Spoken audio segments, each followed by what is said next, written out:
ঘূৰি আহি গম পালোঁ বোলে মই খেৰ আৰু টকৌপাত দিছিলোঁ ওপৰত, ধুমুহাই বোলে উৰাই লৈ গ'ল। তলত টিং আছে যদিও তাত পুৰণি টিং ফুটা ওলাইছে, গতিকে ষ্টুডিঅ'ৰ ভিতৰতো পানী পৰিছে আৰু ড্ৰয়িং ৰুমটো গোটেইটো এনেকৈ নামি গুচি আহিলে চিলিংটো, ফল চিলিংটো। সিদিনা গৈ পেলাই চাই মই বোলো এইটোতো এনেকৈ ৰাখি লাভ নাই আৰু, সেইকাৰণে ভাঙি পেলোৱাৰ খুব বেছি নাই, 2-3টা ৰুম আছে তাত, ভাঙি পেলোৱাৰ পৰিকল্পনা এটা কৰিছোঁ। কৰি তাতে এটা সৰুকৈ এটা বাংলো এটা বনাই, গৰিমাহঁতেও বহুত দিনৰ পৰা কৈ আছে যে আমি খাৰগুলিত শ্বিফ্ট কৰোঁ, ফ্লেটত কিমান থাকিম আৰু, তাত হাবি জংঘলো বহুত আছে, মোৰ গছ গছনি ধেৰ আছে।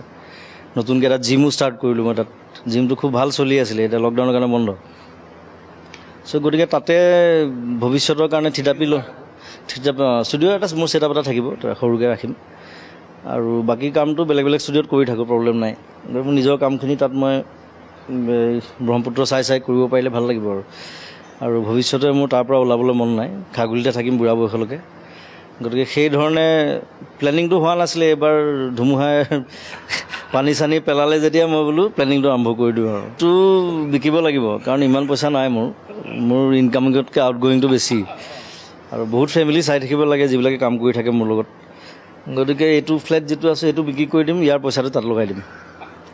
আৰু বম্বেৰ ঘৰটো এনেই পৰি আছে, তাত গ'লে মই তাত থাকিবলৈ নাপাওঁৱে। মোক এতিয়া মোৰ মেনেজাৰ টাৰ্চমৰ ঘৰত তাতো থাকিব লাগে গ'লে, সি বিচাৰে। অনুৰাগ শইকীয়াহঁত আছে, অনুৰাগহঁতে কাম কৰি আছে, অনুৰাগে কয় দাদা মোৰ ঘৰত 2 দিন থাকক, টানি পেলাই লৈ যায়। তাত গানৰ কামো হয়, তাত থকাও হয়। নীলোৎপল আছে, তাৰ ঘৰত থাকোঁ কেতিয়াবা গ'লে। গতিকে গোটেই ফ্লেটটো মই এনেই পৰি আছে। এটা ল'ৰা এটা আছে বাৰু, চোৱা চিতা কৰি আছে।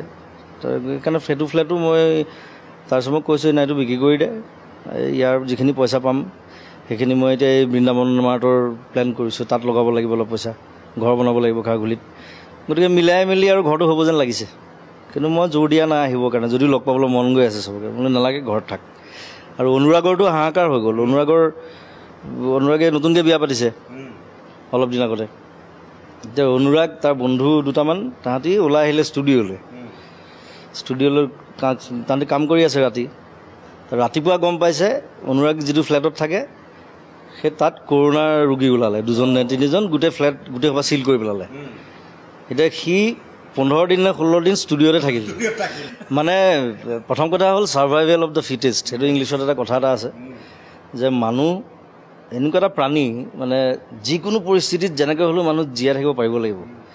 সেইটো আদিম অৱস্থাৰ পৰা আছেই, এতিয়াও আছে। এতিয়া যে আমাৰ বোলে আমি টেকনিকেলি ইমান হাইফাই হৈছোঁ, ফ্লাইট হৈছে, ঘৰ হৈছে, গাড়ী হৈছে, হেৰি হৈছে, কাৰখানা হৈছে, মিল হৈছে চব ফালৰ, কিন্তু তথাপিও আমাৰ ছাৰ্ভাইভেলৰ সেই কষ্টটো কিন্তু এতিয়াও চবৰে আছেই, কিন্তু একেধৰণে আছে। হয়তো মানে ছাৰ্ভাইভেলৰ পথবিলাক বেলেগ হ'ব পাৰে, কিন্তু আমি যে সাজু হৈ থাকিব লাগে প্ৰত্যেকটো মানে প্ৰব্লেমৰ কাৰণে আমি ফেচ কৰিবৰ কাৰণে আমি সদায় কিন্তু সাজু হৈ থাকিব লাগিব। এই বস্তুটো শিকাই দিলে সি যিমানেই ডাঙৰ মানুহ নহওক, যিমান সেই প্ৰাইম মিনিষ্টাৰ হওক, প্ৰেচিডেণ্ট হওক, চব তাৰ ভয় এটা থাকে, আছেই। এইটো ছ'চিয়েলিষ্ট হ'বলৈ শিকাইছে। এতিয়া মই যিটো কথা কৈ থাকোঁ সদায়, ছ'চিয়েলিষ্ট হ। মই ফেন ক্লাবৰ চব ল'ৰা ছোৱালীক কওঁ, মই বোলো এইবোৰ ধৰ্ম চৰ্মবোৰ বাদ দে, এইবোৰ ভগৱান চগৱান বাদ দে, ছ'চিয়েলিষ্ট হ। নিজে কাম কৰ, লোকৰ কাৰণে কাম কৰ, তই নিজে ভালে থাক, লোককো ভালে থাকিবলৈ শিকা। সেই বস্তুটো শিকাই দিলে। এতিয়া ধৰ্ম চৰ্ম কাৰো কোনো ইণ্টাৰেষ্ট নাইকিয়া হৈছে চবৰে। এইবিলাক যিমান হুলস্থুল চব কৰোণাই সেইটো শিক্ষা দিলে। কিন্তু অন্ধ আকাশ, ক্ৰুদ্ধ বতাহ, ত্ৰস্ত ৰাতিৰ স্তব্ধ জোনাক, অন্ধ মনৰ বন্ধ কোঠাত হিংস্ৰ প্ৰেমৰ মূৰ্ত প্ৰকাশ, মুকুতি আজি আহি দিশহাৰা হৈ ৰয়, দিশে দিশে চলে মাথো মৃত্যুৰ ৰথ। মৃত্যু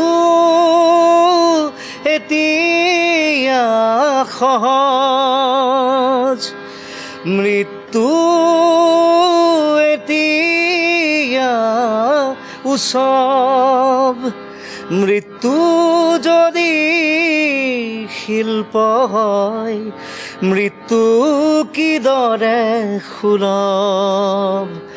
মৃত্যু এতিয়া সহজ, মৃত্যু এতিয়া উৎসৱ